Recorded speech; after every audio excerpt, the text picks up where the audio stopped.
On April 14, 1946, a young man named Leipke Distel, a survivor of multiple Nazi concentration camps, walked into a bakery in Nuremberg, Germany.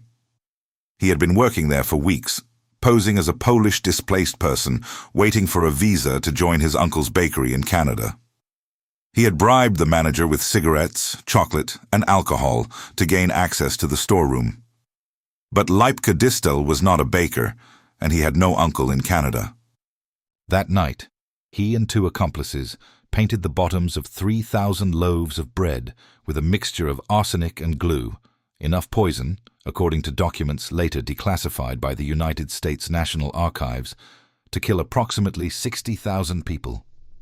Those 3,000 loaves were destined for Langwasser internment camp, formerly Stalag 13D, where 12 to 15,000 German prisoners of war, most of them former SS officers, ate bread supplied by that single bakery every morning. Leipke Distel was a member of an organization that most people have never heard of. It was called Nakam, the Hebrew word for vengeance. And the poisoned bread was not even their real plan. It was the backup.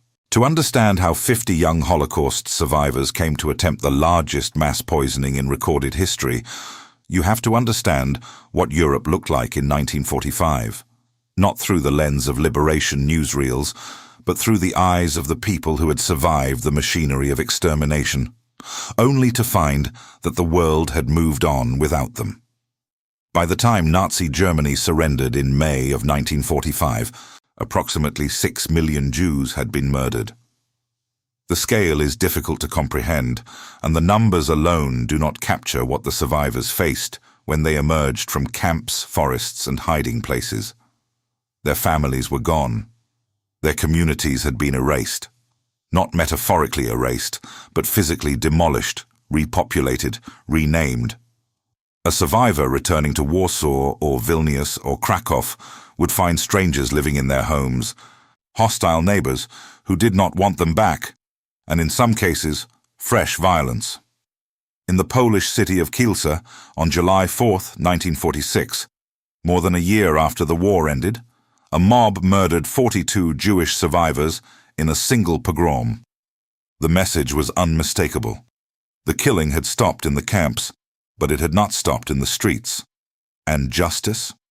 Justice was slow, selective, and in many cases non-existent. Of the roughly 7,000 SS troops who served at Auschwitz-Birkenau and were alive at the end of the war, the overwhelming majority were never arrested. They returned to their towns, resumed their professions, raised families. Some changed their names. Most did not even bother. The Nuremberg trials, which began in November of 1945, prosecuted 24 major war criminals, 24, out of an apparatus that had employed hundreds of thousands. For the survivors, the arithmetic was devastating. 6 million dead. 24 on trial. The law, as they saw it, was not justice.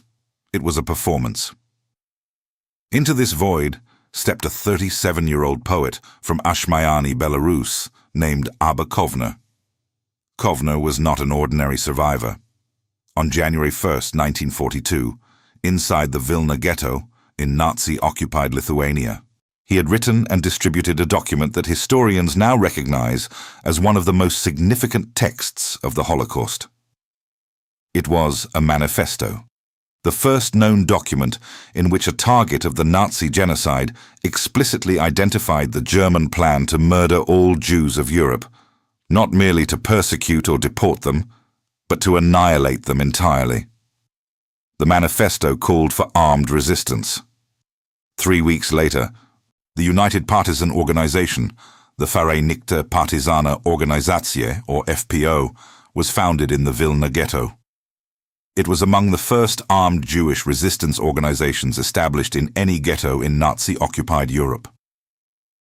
Kovner became its leader in July of 1943. When conditions made a ghetto uprising impossible, he led fighters into the Rudninkai forest near Vilnius, where he commanded a partisan unit whose name would follow him for the rest of his life. The unit was called the Avengers, Nakam in Hebrew. From September 1943 until the Soviet army returned in July 1944, Kovner, along with his two closest lieutenants, Wittke Kempner, who would later become his wife, and Roska Korczak, conducted sabotage operations and guerrilla attacks against German forces and their local collaborators. Partisan warfare, by its nature, did not permit the taking of prisoners. Captured German soldiers, SS officers, and collaborating police were killed on the spot. Some Jewish partisans refused these orders, arguing that murderers should face courts. Those who carried out the killings said their primary motivation was revenge. One estimate, cited by the Sydney Jewish Museum, puts the number of Germans killed by Jewish partisans during the war at over 3,000. But for Abba Kovner, 3,000 was not enough. It was not even the beginning of enough. In the summer of 1945, Kovner visited the site of the Ponary massacre near Vilnius, where approximately 100,000 people, 70,000 of them Jews, had been shot and buried in mass graves between 1941 and 1944. He traveled to Majdanek, where he walked through the extermination camp. He met survivors of Auschwitz in Romania, and somewhere in the course of these encounters, with the pits, the gas chambers, the walking dead, something in Kovner's moral framework shifted from resistance to retribution.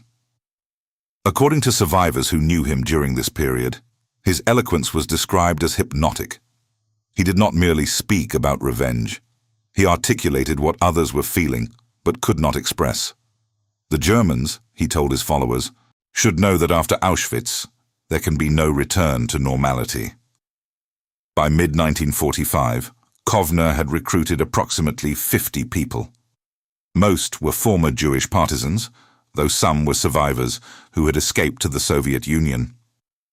They were selected for their ability to live undercover without breaking down, a specific skill set forged in years of clandestine existence. Most were in their early 20s. They came from Vilnius, Rovno, Częstochowa, and Kraków. The organization operated under two names. Publicly, to the extent that anything about it was public, it was called Nakam, meaning vengeance. Internally, it used the Hebrew name Din, meaning judgment. Din was also an acronym, Dam Yisrael Noter, the blood of Israel avenges. And their plan, the real plan, the plan that most histories still struggle to process, was to kill 6 million Germans, one for one. A nation for a nation. This was Plan A. The method was poison. The targets were the municipal water systems of 5 German cities, Nuremberg, Hamburg, Frankfurt, Munich, and Weimar. Disguised as engineers and workers, Nakam operatives infiltrated the waterworks of each target city and studied how the supply was pumped into civilian homes. In Nuremberg, they went further. Through bribes, they managed to place Wilek Schwarzreich, an engineer from Krakow who spoke fluent German, in a position with the municipal water company. Schwarzreich obtained the blueprints of Nuremberg's water distribution system. He identified the exact points where poison should be introduced to maximize casualties. He gained control of the main water valve. The infrastructure of mass murder was being repurposed by its victims. But Nakam had a problem. They needed an enormous quantity of poison, enough to contaminate the water supply of a major city. And in the chaos of post-war Europe, that kind of quantity was not something you could acquire on the black market. Kovner needed institutional support. He needed scientists, and he decided to seek that support from the Jewish leadership in Mandatory Palestine. In July of 1945, Kovner left the Jewish Brigade in Milan, disguised as a soldier on leave, and boarded a ship for Palestine. What happened next is one of the most controversial and carefully documented chapters in the book Nakam, published in 2023 by historian Dina Porat, chief historian of Yad Vashem and one of Israel's foremost Holocaust scholars. Porat spent decades conducting in-depth interviews with surviving Nakam members and working through previously unstudied archival sources to reconstruct the chain of events. According to Porat's research, Kovner met with leaders of the Yishuv, the Jewish community in Palestine, to pitch his plan. The most receptive figure was Chaim Weizmann, then president of the World Zionist Organization and a renowned chemist. Weizmann, according to Kovner's own account, approved of the plan, at least the version Kovner presented to him. There is significant scholarly debate about exactly how much Weizmann knew. The Katzir brothers, Ephraim and Aharon, both chemists at the Hebrew University of Jerusalem, confirmed decades later that they provided poison to Kovner. They maintained that Kovner had only described Plan B to them, the targeted poisoning of SS prisoners, and denied that Weizmann could have been involved in anything broader. But consider this. Ephraim Katzir went on to become the fourth president of Israel in 1973. Chaim Weizmann became Israel's first president in 1949. Two future heads of state were, at minimum, adjacent to a conspiracy to commit mass murder on an unprecedented scale. Historian Tom Segev, who initially doubted Weizmann's involvement, later recanted. In a 2025 interview, Segev stated plainly that Porat's archival evidence, particularly the confirmation that Katzir provided the poison, made his earlier skepticism untenable.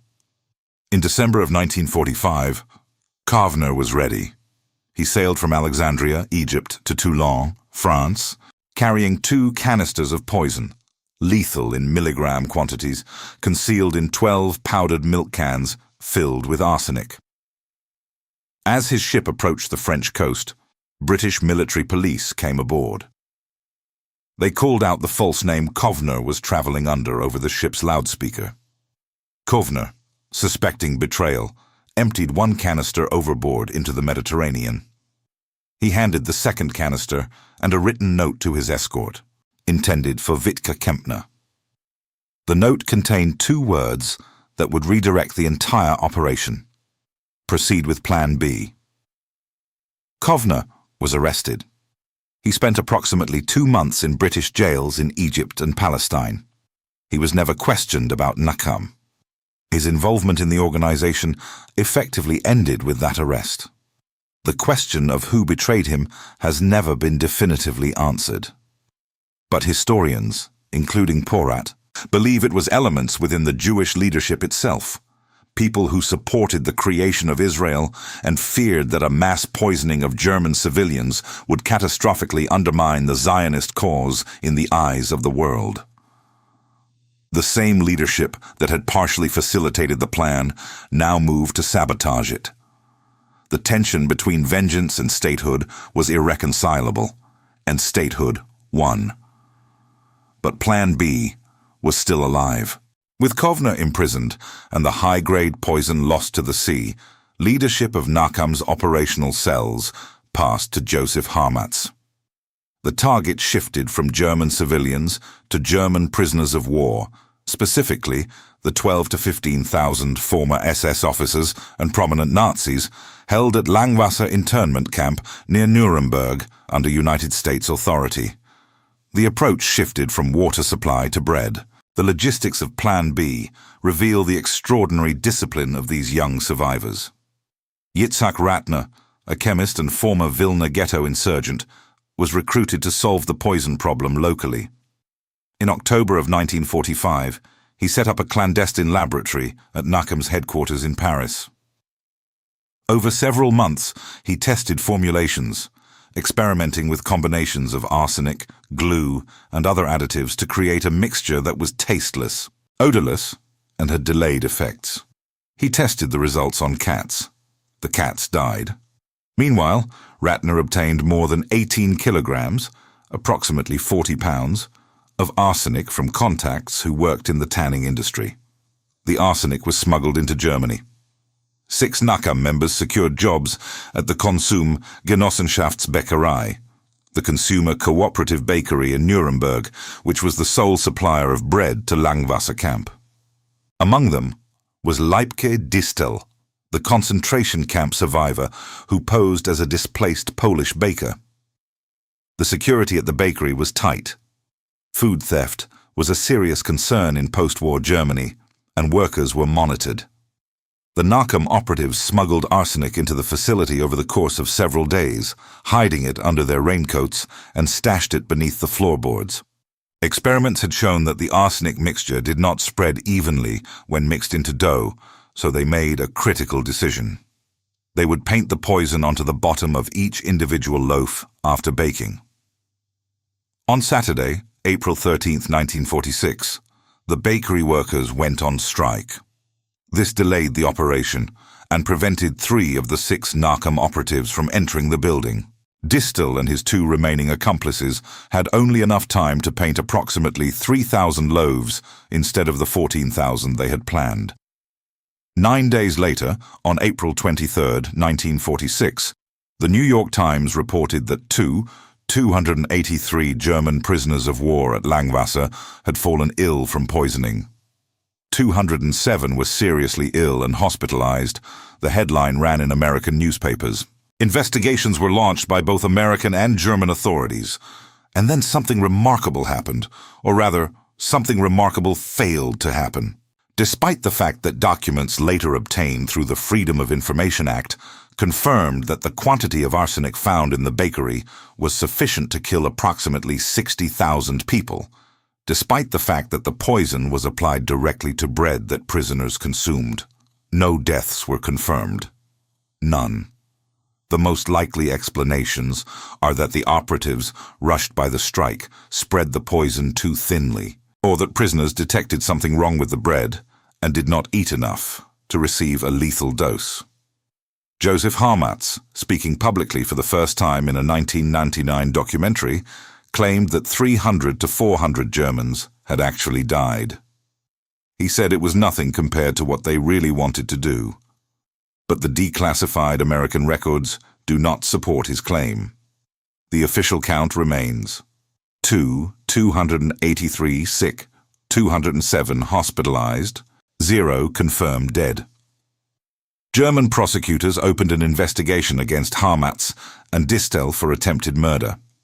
In May of 2000, the public prosecutor's office at the Higher Regional Court of Nuremberg halted the investigation, citing the statute of limitations and what they described, in a phrase that carries extraordinary weight, as unusual circumstances. No member of Nakam was ever charged with any crime. But Nakam was not the only organization of Jewish Avengers operating in post-war Europe. It was simply the most ambitious.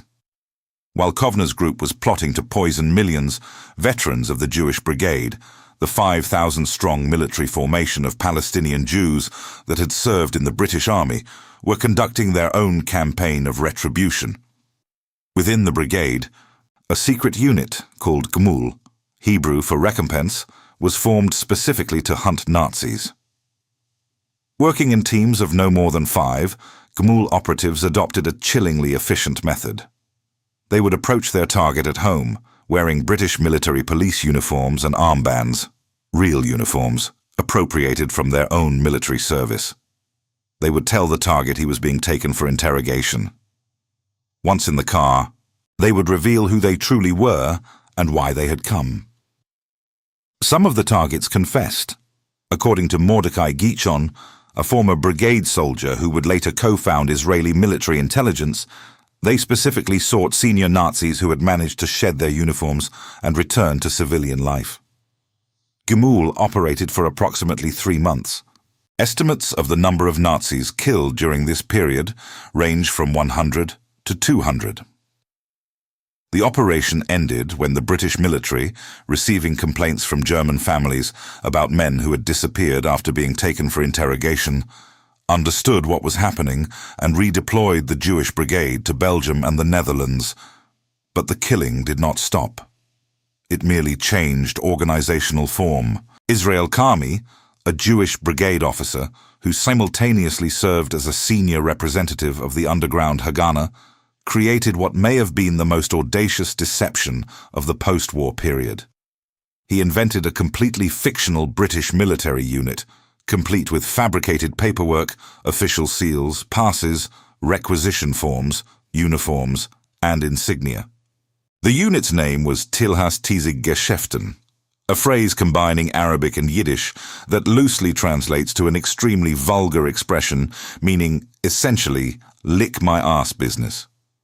The TTG, as it became known, used its fake official status to move freely across occupied Europe, passing through Allied checkpoints, international borders, and military roadblocks, sometimes with large groups of Jewish displaced persons in tow. Under the cover of TTG, Kami and his operatives executed hundreds of Germans, Austrians, and Italians.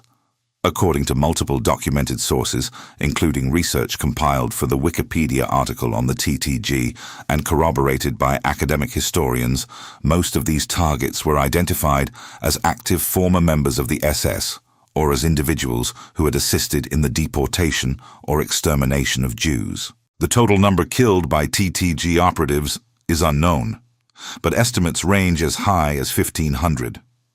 In one documented case, Nakam operatives traveled to Winnipeg, Canada, where they tracked down Alexander Lach, who had been responsible for the deaths of approximately 8,500 Jews at Jagala concentration camp in Estonia. According to the account documented in Research on Jewish Resistance, when they confronted Lach at his suburban home and informed him of their intention to kill him, they gave him the option to take his own life. He did. The Jewish Avengers did not operate in a vacuum.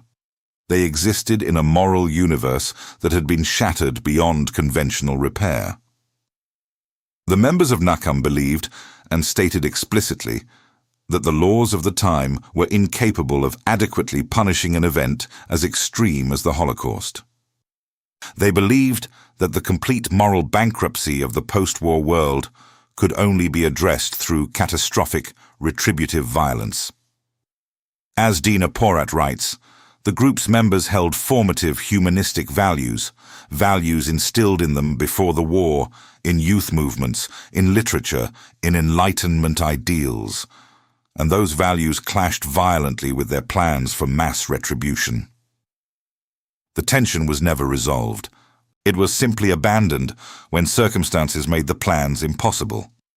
After the failure of Plan B, approximately 30 former Nakam operatives boarded the ship Beria on June 23, 1946, and arrived in Palestine by the end of July. They were briefly detained by British authorities, then received a warm welcome at Kovna's kibbutz, Ein HaHoresh, from leading members of the Haganah and the Israeli Labour Party. Most of the operatives, including Kovna himself, concluded that the time for revenge had passed. A small group, led by Bolek ben Yaakov, returned to Europe to continue. 9 others broke away in the spring of 1947, aided by Labour Party politician Abba Hushi. But these breakaway groups faced mounting logistical and financial challenges. The foundation of the Federal Republic of Germany in 1949 made clandestine operations even more difficult. Some members turned to crime to fund themselves. The mission dissolved. And then, silence. For decades. The former members of Nakam, who settled in Israel, refused to speak about what they had done. The silence lasted until the 1980s, when the first accounts began to emerge. When they did finally speak, the surviving Avengers expressed no remorse. They said the Germans deserved it. They did not ask for forgiveness. They asked for recognition. Joseph Harmatz and Leibke Distel appeared publicly in a 1999 documentary, more than 50 years after the poisoned bread. Distel maintained that their actions were moral and that the Jews had a right to revenge.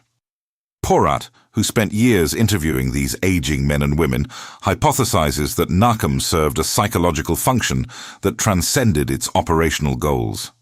It was, she writes, a necessary stage, a period in which the unbearable fury of survival could be channeled into action, however extreme, before the survivors could be prepared to return to a life of society and laws.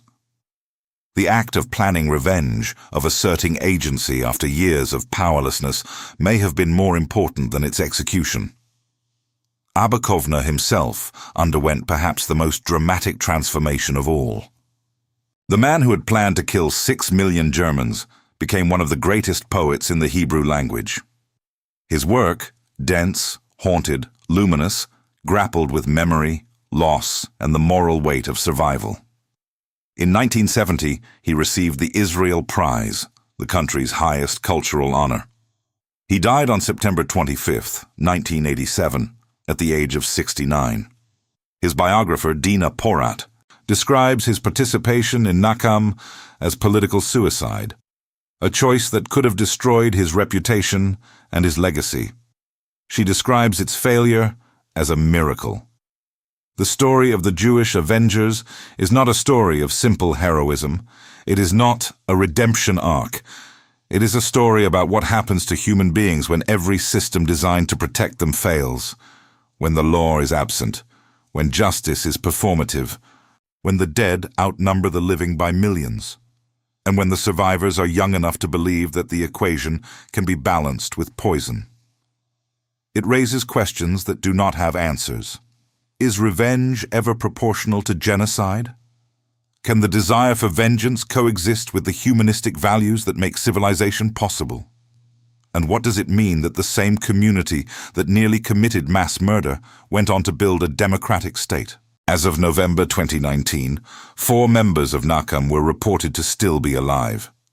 Men in their 90s, who had carried this secret for half a century before speaking, and who, when they finally spoke, said they would do it again. On April 14, 1946, Leipke Distel painted arsenic onto the bottom of 3,000 loaves of bread in a bakery in Nuremberg. He had survived concentration camps that were designed to erase him from history. He walked into that bakery not as a victim, but as something the architects of the Holocaust never anticipated. A man who had decided that Jewish blood would no longer be shed without consequence, and who was willing to cross every moral line to prove it. The bread was eaten. The prisoners fell ill. Nobody died. And somehow, in the space between the intention and the outcome, between 6 million planned and 0 confirmed, lies everything we still do not know how to say about what the Holocaust did to the people who survived it.